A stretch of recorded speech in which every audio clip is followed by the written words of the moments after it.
السلام علیکم ورحمۃ اللہ وبرکاتہ۔ بسم اللہ الرحمن الرحیم، الحمد للہ وحدہ والصلاة والسلام علی من لا نبی بعدہ، واشہد ان لا الہ الا اللہ وحدہ لا شریک لہ، واشہد ان محمدا عبدہ ورسولہ، اما بعد۔ فاعوذ باللہ من الشیطان الرجیم، بسم اللہ الرحمن الرحیم۔ ومن احسن قولا ممن دعا الى الله وعمل صالحا وقال انني من المسلمین۔ لائق احترام صدر اجلاس، معزز علماء کرام، عمائدین جماعت، بزرگوں، نوجوانان اسلام، خواتین اسلام، عزیز بچوں، دعوت دین، دعویٰ الی اللہ، اللہ کی طرف لوگوں کو دعوت دینا، اس تعلق سے کچھ باتیں آپ کے سامنے عرض کرنی ہے۔ ماشاءاللہ اس اجتماع کے ذمہ داران، احباب جماعت بڑے قابل مبارکباد ہیں۔ جب سے اجتماع شروع ہوا ہے، علماء کے لیے، حاضرین کے لیے لمحہ بلمحہ باقاعدہ چائے نوشی، پانی، کھانے پینے کا انتظام سب چل رہا ہے۔ بہت محنتوں سے انہوں نے اس اجتماع کو قائم کیا ہے، آپ سب کو، ہم سب کو جمع کیا ہے۔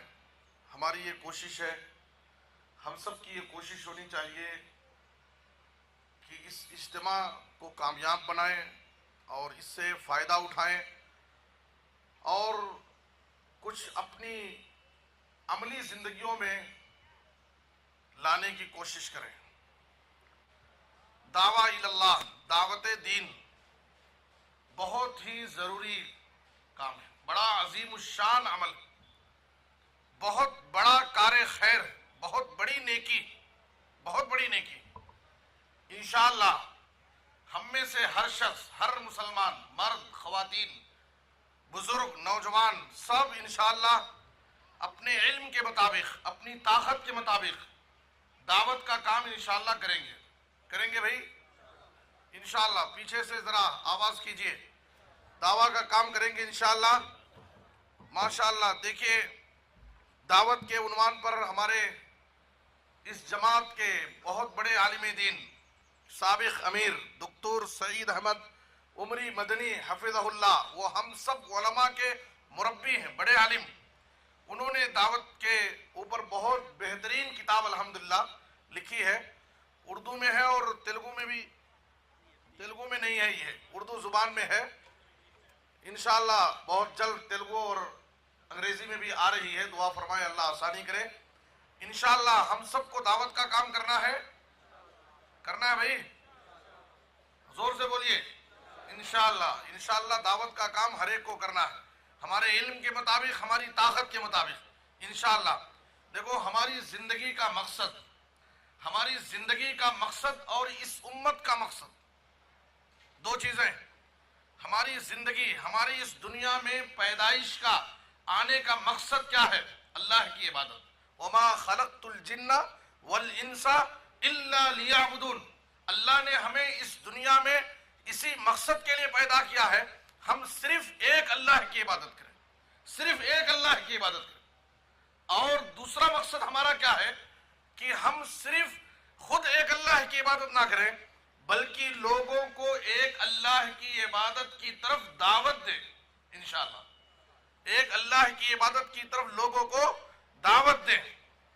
اس امت کے وجود کا مقصد کیا ہے؟ اس امت کو اللہ نے اس دنیا میں کیوں بھیجا؟ غور سے پوائنٹ سنیے، اس امت کو اللہ نے اس دنیا میں کیوں بھیجا ہے؟ اس کا جواب اللہ تعالیٰ سورہ آل عمران کی آیت نمبر 110 میں فرماتا ہے، کنتم خیر امت اخرجت الناس تأمرون بالمعروف وتنہون عن المنکر. اللہ نے کہا اے امت محمدیہ، اے پیارے نبی کی امت کے لوگوں، اس دنیا میں، اس روئے زمین پر ساری امتوں میں تم سلیکٹڈ ہو.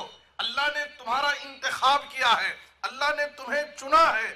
ساری امتوں میں سب سے افضل، سب سے بہترین امت اللہ نے تمہیں بنایا. جب سب سے بہترین امت ہو، جب عہدہ جتنا بڑا رہتا ہے، امیر صاحب، موجودہ امیر صاحب، سابق امیر صاحب دونوں اسٹیج پر بیٹھے ہیں، ذرا پوچھئے، بولنا بہت آسان ہے، تبصرے کرنا سوشل میڈیا پر بہت آسان ہے، پیچھے باتیں کرنا کٹوں پر بیٹھ کر کے بہت آسان ہے. ذمہ داری سنبھالنا بڑا مشکل کام ہے.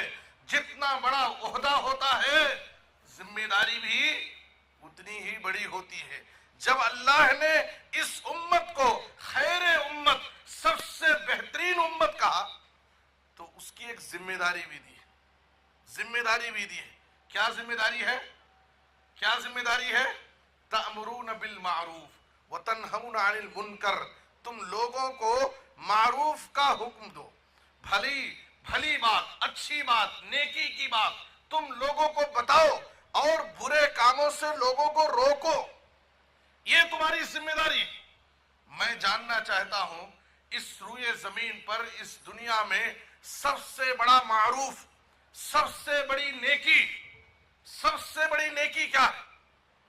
بولیے پیچھے والے، سب سے بڑی نیکی کیا ہے جسے آپ سمجھتے؟ سب سے بڑی نیکی کیا ہے؟ بولو بھئی اللہ والو. کیا لگ رہا ہے کہ کھانے کا بھی انتظار شروع ہو گیا، تھک گئے؟ ابھی ہمارے بعد بھی ایک مقرر باقی ہے انشاءاللہ. سب سے بڑی نیکی، ماشاءاللہ ادھر سے آواز آ رہی ہے. سب سے بڑی نیکی کیا ہے؟ سب سے بڑا معروف کیا ہے؟ توحید، توحید، توحید. یہ سب سے بڑی نیکی، ہماری زندگی کی سب سے بڑی نیکی توحید. یہ نیکی لے کر اگر ہم اللہ کے پاس گئے تو انشاءاللہ ہم کامیاب، ہم کامیاب. من کان آخر کلامہ لا الہ الا اللہ دخل الجنہ، من لقی اللہ لا یشرک بہ شیئا دخل الجنہ. جو انسان کل قیامت کے دن رب سے توحید کے ساتھ، ایمان کے ساتھ، صحیح عقیدے کے ساتھ اگر ملاقات کرے گا، اس کے لیے بشارت ہے، خوشخبری ہے، وہ قیامت کے دن انشاءاللہ جنت میں رہے گا. سب سے بڑی نیکی توحید. اور سب سے بڑا گناہ کیا ہے؟ شرک. سب سے بڑا گناہ شرک. ان الشرک لظلم عظیم. شرک سب سے بڑا. تو ہمیں لوگوں کو سب سے پہلے اور سب سے زیادہ ہماری زندگی میں کس چیز کی طرف دعوت دینا ہے؟ ذرا بولتے رہیے. ایمان چارج ہوگا انشاءاللہ. بڑی محنت کیے ہیں ذمہ داران ماشاءاللہ. ہمیں اپنی زندگی میں سب سے پہلے اور سب سے زیادہ کس چیز پر محنت کرنا ہے انشاءاللہ؟ توحید پر. توحید کی دعوت، ایک اللہ کی عبادت. اور سب سے زیادہ جس چیز سے لوگوں کو ڈرانا ہے، لوگوں کو بچانا ہے، وہ کیا ہے؟ شرک. شرک سے ہم بچائیں گے لوگوں کو. توحید کی دعوت اپنے گھر میں، اپنے بیوی بچوں کو، اپنے پاس پڑوس کے لوگوں کو، گلی محلے والوں کو، اپنے خاندان میں، رشتہ داروں میں، جو بھی ہمارے سماج میں، سوسائٹی میں لوگ ہیں جو شرک میں زندگیاں گزار رہے ہیں، توحید سے دور ہیں، صراط مستقیم سے دور ہیں، کتاب و سنت سے دور ہیں، ہم ان کو ایک اللہ کی عبادت کی طرف، توحید کی طرف بلائیں گے، دعوت دیں گے اور شرک سے ان کو بچائیں گے انشاءاللہ. انشاءاللہ. آج کتنے لوگ ہیں اپنے بعض رشتہ داروں کے تقریبات میں، ان کی شادیوں میں، ان کی کاروائیوں میں نہیں جاتے؟ کیا بول کے نہیں جاتے؟ جی انہوں مشرکہ. کیا بولتے؟ انہوں مشرکہ، انہوں بدعتی. کیسے ہم ان کی دعوت میں جائیں؟ ہم بڑی آسانی سے ان کو مشرک بول کر، بدعتی بول کر کے ان کی تقریبات میں، ان کی شادیوں میں، ان کی کاروائیوں میں نہیں جاتے. میں آپ سے پوچھنا چاہتا ہوں، کب تو ہم اللہ سے ان کی ہدایت کے لیے دعا کیے؟ نہ جانا یہ آسان ہے، لیکن کب تو ہم نے ان کی ہدایت کے لیے اللہ سے دعا مانگی؟ کب تو ہم نے ان پر محنت کی؟ ان کو توحید سمجھانے میں، شرک سے بچانے میں ہم نے ان پر محنت کی؟ نہیں۔ آج ہر شخص کیا ہے؟ شیخ اپنا اپنا دیکھ، ہر شخص کو اپنی فکر لگی، میں، میرے بیوی بچے، میں اور میرے بیوی بچے، ہر ایک کو بس یہی فکر، ہر ایک کو صرف یہی فکر۔ میرے بزرگوں اور دوستو، ہمیں اس دنیا میں اللہ نے لوگوں کے لیے پیدا کیا ہے، اخرجت للناس، للناس، لوگوں کے لیے، سماج کے ہر طبقے کے لیے۔ اللہ نے یہ نہیں کہا للمسلمین، للمومنین، اللہ نے نہیں کہا مسلمانوں کے لیے، مومنوں کے لیے، نہیں، دنیا کے ہر طبقے کے لیے، سماج کے ہر ایک کے لیے تمہارا وجود اس روئے زمین ہے۔ تم سب کے پاس جاؤ، محبت سے، قرینے سے، سلیقے سے، ادب سے، نرمی سے، پیار سے، شفقت سے ان کو ایک اللہ کی عبادت کی طرف، توحید کی دعوت دو۔ دیں گے انشاءاللہ؟ انشاءاللہ۔ اللہ ہم سب کو نیک توفیق عطا فرمائے، اللہ ہمیں توحید پر قائم رکھے اور لوگوں کو توحید کی دعوت دینے والا بنائے۔ یہ پہلا پوائنٹ ہے، اس امت کے وجود کا مقصد، اس امت کے وجود کا مقصد دعوت اللہ، توحید کی دعوت۔ دوسرا پوائنٹ، اس دنیا میں انبیاء کے آنے کا مقصد کیا ہے؟ میرا وقت بہت تیزی کے ساتھ بھاگتا ہے، پہلے ہی مجھے ٹائم زیادہ دیا گیا، پھر آہستہ مولوی صاحب کان میں بول کے گئے، ذرا ایڈجسٹ کر لو، ٹائم کم ہے۔ اس دنیا میں انبیاء کے آنے کا مقصد کیا ہے؟ اس دنیا میں انبیاء کے آنے کا مقصد کیا ہے؟ اللہ فرماتا ہے سورہ نحل آیت نمبر 36 میں، وَلَقَدْ بَعَثْنَا فِي كُلِّ أُمَّةٍ رَسُولًا أَنِ اعْبُدُوا اللَّهَ وَاجْتَنِبُوا الطَّاغُوتَ۔ ہم نے ہر امت میں، ہر قوم میں ایک رسول بھیجا اور ہر رسول کی ایک ہی دعوت، اے میری قوم ایک اللہ کی عبادت کرو، طاغوت کی، غیر اللہ کی عبادت سے بچ جاؤ۔ سارے نبیوں کی دعوت توحید، ایک اللہ کی عبادت کی طرف بلانا، سارے نبیوں کی دعوت توحید کی دعوت۔ میرے بزرگوں اور دوستو، یہ دعویٰ اللہ، اللہ کی طرف لوگوں کو بلانا، یہ نبیوں کا کام ہے، یہ نبیوں کا کام ہے۔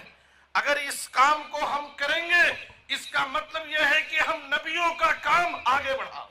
الحمدللہ اب دنیا میں نبی آنے والے نہیں ہیں، ہمارے نبی جناب محمد الرسول اللہ، آخر تک بولیے صلی اللہ علیہ وسلم۔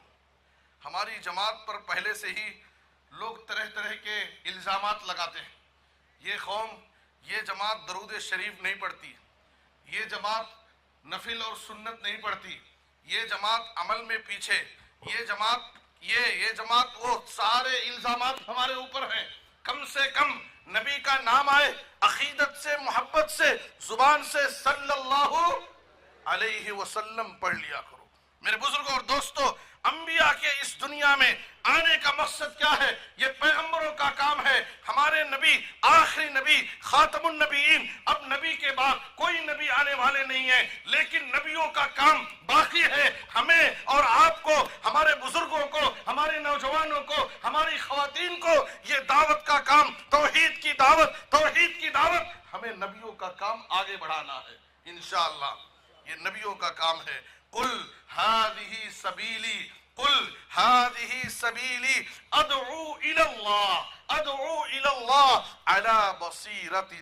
آپ کہہ دیجئے کہ یہ میرا راستہ ہے، میں لوگوں کو ایک اللہ کی عبادت کی طرف دعوت دیتا ہوں پورے علم کے ساتھ۔ دعوت میں علم ضروری ہے، دعوت میں علم ضروری ہے، لیکن یہاں پر ایک وضاحت کر دینا ضروری سمجھتا ہوں۔ ایک ہے عام دعوت اور ایک ہے خاص دعوت۔ عام دعوت لوگوں کو نماز کی طرف بلانا، توحید کی طرف بلانا۔ ایک ہے منکرات عامہ اور ایک ہے منکرات خاصہ، بڑے بڑے گناہ، زنا ہے، شراب نوشی ہے، شرک ہے، یہ سب کیا ہے؟ سود حرام ہے، سب کو معلوم ہے ماشاءاللہ، سب کو معلوم ہے، سب کو معلوم ہے۔ اس کے لیے مدرسے سے آپ کو سرٹیفکیٹ ہونا، بڑا عالم ہونا ضروری نہیں ہے، سب کو معلوم ہے۔ جو بنیادی باتیں جو سب جانتے ہیں، سب کو معلوم، آپ اپنے حلقے میں جہاں رہیے لوگوں کو وہ باتیں بتاتے رہیے، توحید کی دعوت دیجئے، شرک سے ڈرائیے، جو برے کام ہیں ان سے بچانے کی کوشش کیجئے، یہ سب کا کام ہے۔ لیکن جو مسائل ہیں، دین کی جو دقیق اور علمی باتیں جو ہمیں معلوم نہیں ہے، اس میں آپ مت گھسیے، اس میں آپ مت جائیے، وہ علماء کا کام، علماء کے اوپر چھوڑ دیجئے۔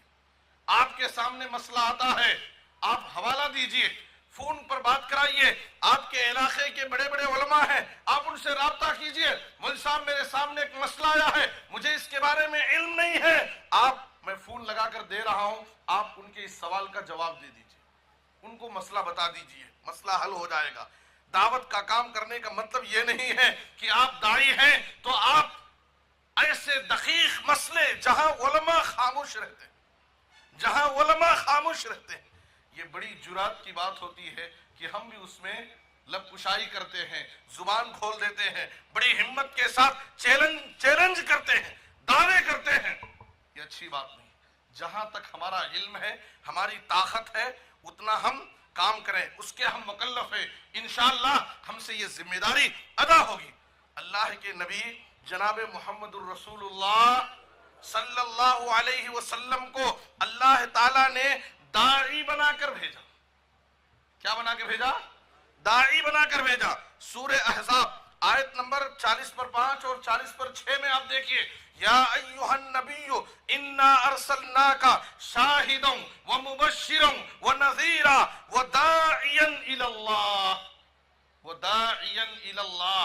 اللہ اپنے نبی سے کہہ رہا ہے، اے نبی صلی اللہ علیہ وسلم، ہم نے آپ کو داعی الی اللہ بنا کر بھیجا، لوگوں کو اللہ کی طرف دعوت دینے والا بنا کر بھیجا۔ یاد رکھو، جتنے بھی مسلمان ہیں، جتنے بھی مرد ہیں، جتنی بھی خواتین ہیں، ماشاءاللہ جتنے بھی نوجوان ہیں، سب یہ کام کریں گے، سب دعوت کا کام کریں گے، یہ سب کی ذمہ داری ہے۔ سورہ توبہ کی آیت نمبر 70/1، سورہ توبہ آیت نمبر 70/1 71، اللہ فرماتا ہے، بعد میں یہ آیت ترجمے کے ساتھ، تفسیر کے ساتھ، تیلگو زبان میں آپ اس کو پڑھیے، اللہ کیا فرماتا ہے، یہ اہل ایمان کی ذمہ داری ہے، صرف نبیوں کی ذمہ داری نہیں، صرف علماء کی ذمہ داری نہیں، یہ سارے اہل ایمان کی ذمہ داری ہے، مومنوں کی بھی، مومنات کی بھی، مردوں کی بھی، خواتین کی بھی۔ اللہ کیا فرماتا ہے، والمؤمنون والمؤمنات بعضهم اولیاء بعض، مومن مرد آپس میں، مومنہ عورتیں آپس میں، سب ایک دوسرے کے دوست ہیں، سب آپس میں ایک دوسرے کے کیا ہیں بولو؟ دوست ہیں۔ یہ اللہ بول رہا ہے، ہمیں کیا ہے؟ بھائی بھائی کا کیا ہے؟ سگا بھائی سگے بھائی کا دشمن۔ کورٹوں میں چل رہا ہے کیس، ایک سال سے نہیں، زندگی بھر کیس چل رہے ہیں، کس کے؟ بھائی بھائی کے خلاف، بہن بہن کے خلاف، سگے، خونی رشتہ، ایک ساتھ بچپن میں کھیلنے والے، ایک بستر پر سونے والے، ایک دسترخوان پر ایک پلیٹ میں کھانے والے، ایک دوسرے کے دکھ درد کو سمجھنے والے، آج یہ پراپرٹی، یہ وحدہ، یہ منصب، یہ مال کی حرص و لالچ نے آج بھائی کو بھائی سے کاٹ دیا، بہن کو بہن سے کاٹ دیا، رشتہ داروں کو رشتہ داروں سے دور کر دیا۔ قرآن بولتا ہے کہ سارے ایمان والے آپس میں ایک دوسرے کے کیا ہیں؟ کیا ہے؟ دوست ہیں۔ ہمیں کیا ہے؟ دشمن۔ اللہ ہمیں ہدایت دے۔ ابھی رمضان کے موضوع پر خطاب ہو رہا تھا، رمضان کی تیاری میں آپ سے، مردوں سے، خواتین سے، سب سے میری درد مندانہ گزارش، ایک رمضان نہیں 50 رمضان تمہاری زندگی میں آ جائیں، غور سے اس بات کو سن لو، ایک رمضان نہیں 50 رمضان تمہاری زندگی میں آ جائیں، لیکن اگر تم اپنے دلوں کو صاف نہیں کیے، تمہاری مغفرت نہیں ہو سکتی، آج ہمارے دل گندے گناہوں سے، ایک دوسرے کے تعلق سے ہمارے دلوں میں نفرتیں، بغض ہے، حسد ہے، کینہ ہے، رنجش، میں فلاں سے بات نہیں کرتا، میں فلاں کے پیچھے نہیں جاتا، میں فلاں کی تقریب میں نہیں جا سکتا. ایک دوسرے سے دشمنیاں آج ہمارے دلوں میں, ہمارے دل پورے گندے ہو چکے. یاد رکھو رمضان کی سب سے بڑی تیاری یہ ہے کہ رمضان آنے سے پہلے اپنے دلوں کو صاف کر لو. انشاءاللہ کر لیں گے انشاءاللہ. ہمارے اسلاف رمضان کے 6 مہینہ پہلے کان السلف یدعون اللہ تعالی 6 اشہر ان یبلغہم رمضان. سلف رمضان سے 6 مہینہ پہلے اللہ سے دعائیں مانگنا شروع کرتے تھے, اللہ ہمیں رمضان نصیب فرما, رمضان تک ہمیں صحت و عافیت کے ساتھ پہنچا دے, ماہ رمضان ہمیں نصیب کر.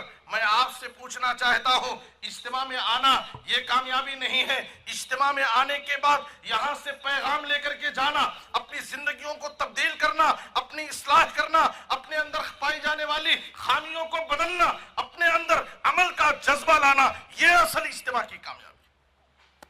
میں آپ سے جاننا چاہتا ہوں, ہم میں سے کتنے لوگ ہیں جو ہاتھ اٹھا سکتے ہیں کہ میں نے رمضان پانے کے لیے اللہ سے دعائیں کی؟ ماشاءاللہ ماشاءاللہ, اللہ کے بڑے نیک بندے ہیں. اللہ سب کو توفیق عطا فرمائے, اللہ سب کو توفیق عطا فرمائے. سلف ایک بار نہیں 6 مہینہ پہلے سے دعائیں شروع کرتے تھے, 6 مہینہ پہلے سے. یہ رمضان معمولی مہینہ نہیں, یہ رمضان معمولی مہینہ نہیں. ہماری زندگیوں کو بدلنے والا, ہماری آخرت کو سنوارنے والا, رب کو راضی کرنے والا, ہمارے گناہوں کی مغفرت والا, ہمارے درجات کی بلندی والا, رب کا تقرب حاصل کرنے والا بڑا مبارک بڑا مقدس مہینہ ہے. اللہ ہم سب کو, دنیا بھر کے مسلمانوں کو امن سے, سکون سے, صحت سے, عافیت کے ساتھ ماہ رمضان نصیب کرے, اور ماہ رمضان پانے کے بعد اس کی قدر کرنے کی اللہ ہمیں توفیق عطا فرمائے. میں عرض کر رہا تھا والمؤمنون والمؤمنات بعضهم اولیاء بعض یامرون بالمعروف وینہون عن المنکر. یہ سارے مومن مردوں اور ساری مومنہ عورتوں کا کام کیا کام ہے؟ یامرون بالمعروف وینہون عن المنکر. لوگوں کو بھلائی کا حکم دیں, لوگوں کو برائی سے روکیں, دعوت کا کام کریں, اللہ کی طرف لوگوں کو بلائیں. یہ سارے اہل ایمان کا کام ہے. اور ایک بات بیان کر کے میں اپنی بات آگے بڑھاتا ہوں. سورہ حج آیت نمبر 40 پر 1, سورہ حج آیت نمبر 40 پر 1 اللہ فرماتا ہے یہ نبیوں کا کام, یہ علماء کا کام, یہ آپ کا کام, یہ میرا کام, یہ ساری امت مسلمہ کا کام, سارے مومنوں کا کام. اور اللہ فرماتا ہے یہ ذمہ داروں کا کام, یہ اہل اقتدار کا کام ہے. چاہے وہ مسجد کے ذمہ دار, جماعت کے ذمہ دار, کسی کے بھی ذمہ دار ہو, یہ ہماری ذمہ داریوں میں ایک بڑی ذمہ داری. آج کتنی مسجد والے ہیں جو دعوت کے کام کو اپنی ذمہ داری میں مسجد کے مقصد ہی میں الگ کر دیا. وہ کیا بولتے ہیں, نہیں ہمارا کام دعوت کا نہیں, دعوت کا کام یہ ہماری ذمہ داروں کی بڑی ذمہ داری, یہ دعوت کا کام.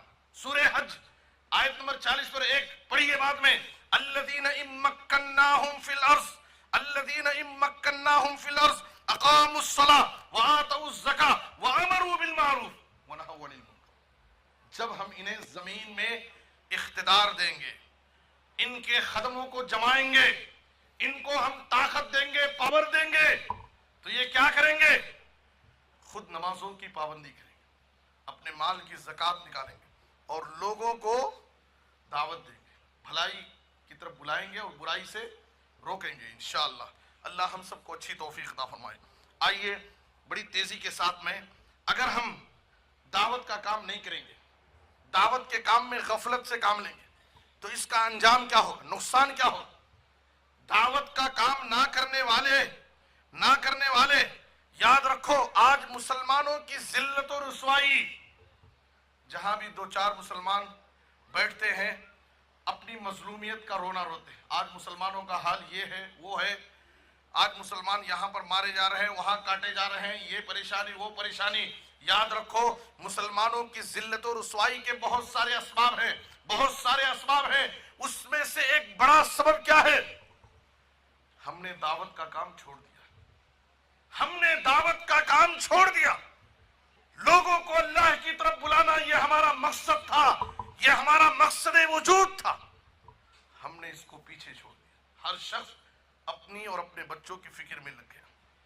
آج ذلت و رسوائی ہمارا مقدر بن گئی۔ اذا تبایعتم بالعینہ واخذتم اذناب البقر ورضیتم بالزرع وترکتم الجہاد سلط اللہ علیکم ذلا لا ينزعه عنکم حتی ترجعوا الى دینکم۔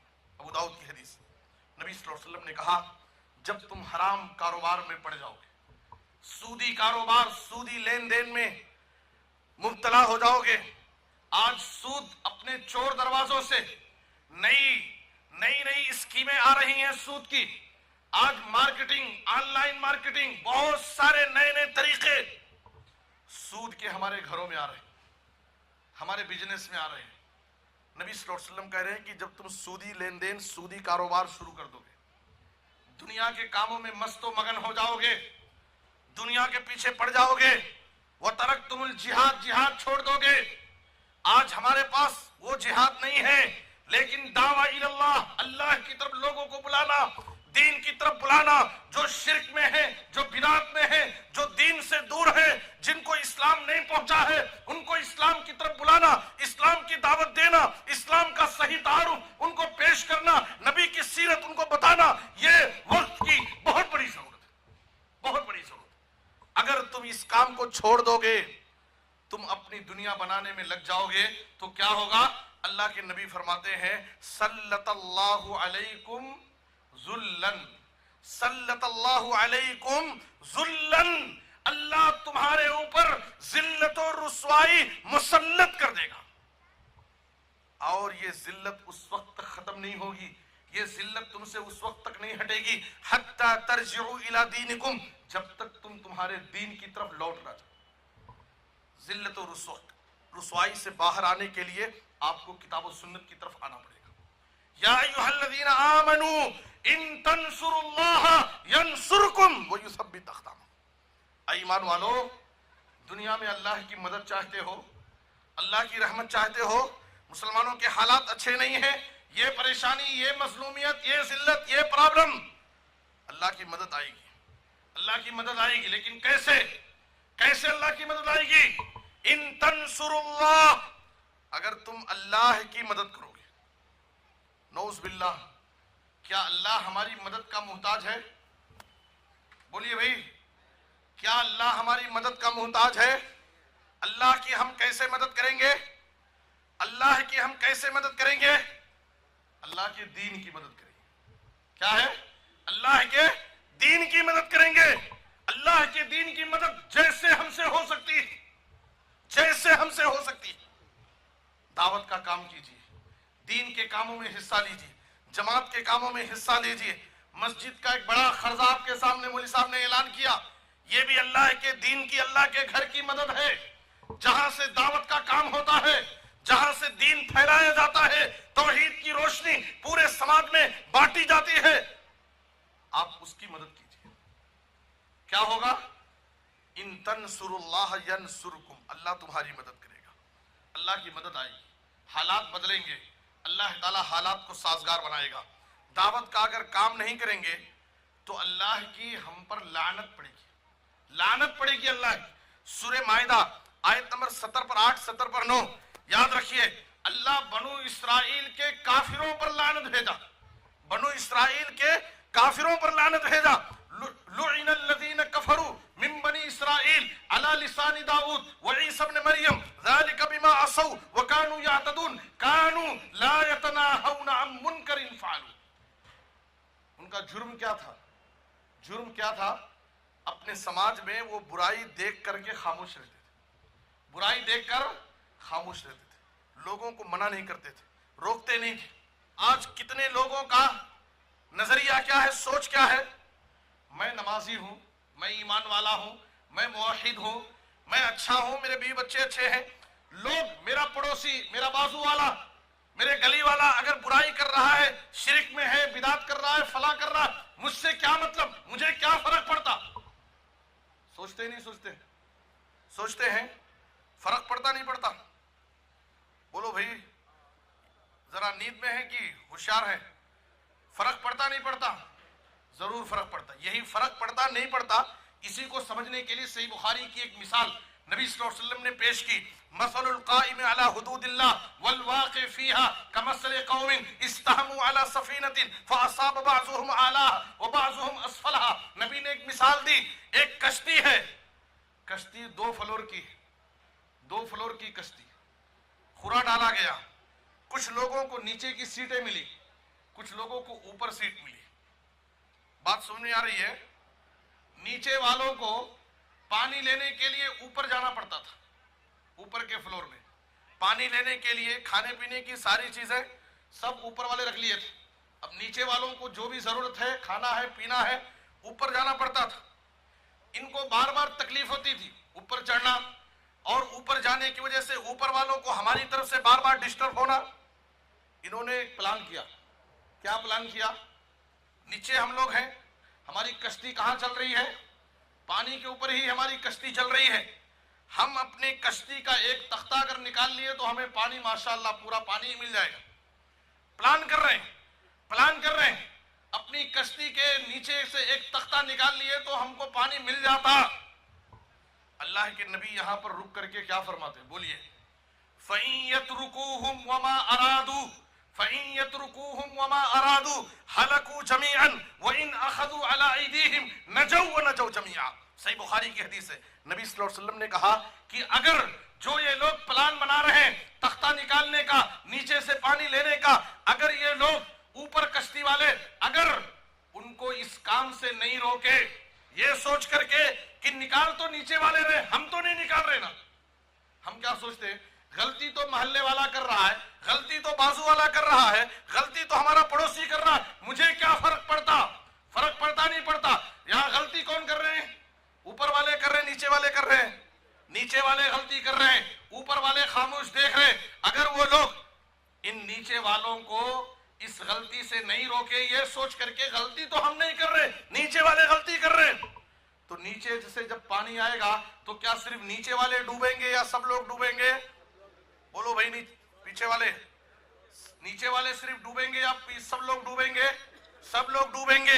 یہی مثال ہے، اللہ فرماتا ہے وَاتَّقُوا فِتْنَةً لَا تُصِيبَنَّ الَّذِينَ ظَلَمُوا مِنْكُمْ خَاصَّةً۔ اے لوگو، اللہ کے اس عذاب سے ڈرو جو عذاب صرف ظالموں پر، نافرمانوں پر، گنہگاروں پر نہیں آئے گا۔ اللہ کا عذاب آئے گا تو اچھے اور برے سارے اس کی لپیٹ میں آئیں گے، اچھے اور برے سارے اس کی لپیٹ میں آئیں گے۔ اللہ سے دعا ہے اللہ ہم سب کو، آپ سب کو، ہمارے بزرگوں کو، مردوں کو، خواتین کو، سب کو اپنے اپنے حلقے میں، نوجوانوں میں، بزرگوں میں، خواتین میں، نوجوان بچے، اسکولوں میں پڑھنے والے، کالج پڑھنے والے، جاب کرنے والے، ملازمت کرنے والے، ہر ایک اپنے اپنے ڈپارٹمنٹ جہاں جو ہے وہاں دعوت کا کام کرے۔ انشاءاللہ کریں گے بھائی، انشاءاللہ جو جہاں ہے۔